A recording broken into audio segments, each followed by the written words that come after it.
જય દ્વારકાધીશ। તો આજે તો સવારમાં ફ્રી થઈને હું ઠંડુ બનાવવા બેસી ગઈ।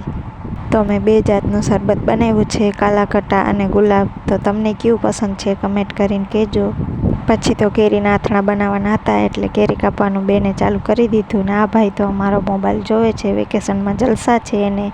ને પછી તો મેં બધા જ કપડાં ધોઈ અને સૂકવી દીધા અને પછી તો અમારે બહાર જવાનું હતું। આ લોકો ક્યારના ખોલે છે, બોટલ પણ ખુલતું નથી ને અમે આવી ગયા છીએ રેલવે સ્ટેશને। તો પછી શું અમારે ટ્રેનમાં જવાનું છે નહીં, અમારે તો બીજું કામ છે, પણ અમે અહીંયા છાંયો હતો એટલે બેઠા છીએ જરાક વાર ને ભાઈને પાણી પીવું હતું એટલે બોટલ લઈ આવ્યા પાણીનો, પણ આ ભાઈથી ખુલતું નથી બોટલ પાણીનું અને અમે અહીંયા ઊભા છીએ અને અમારે યુવરાજભાઈ પણ રડે છે, એને પાણી પીવું છે પણ કરણભાઈથી બોટલ ખુલતું નથી। પછી તો મેં એને બોટલ ખોલી દીધું ને અમે ચા પીવા બેસી ગયા।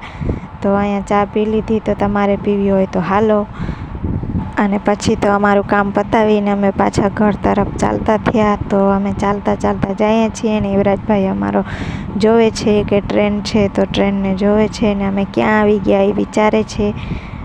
અને પછી તો ઘરે આવીને જોયું તો બેન અમારા મમરી પાડતા હતા, મારા નાનકડા બેન છે એ તો ચોખાની મમરી બનાવી છે। તો તમે પણ બનાવી છે કમેન્ટ કરીને કહેજો। અને પછી તો મમરીની સાથે સાથે પાપડ પણ પાડી દીધા। તો બેન અમારા કામના ખૂબ જ જબરા છે। અને પછી હું તો અહીંયા બેસી ગઈ છું, ગુંદાના આથણા બનાવવાના છે તો હું ગુંદામાં મીઠાથી લાર કાઢું છું ને બેઠી છું।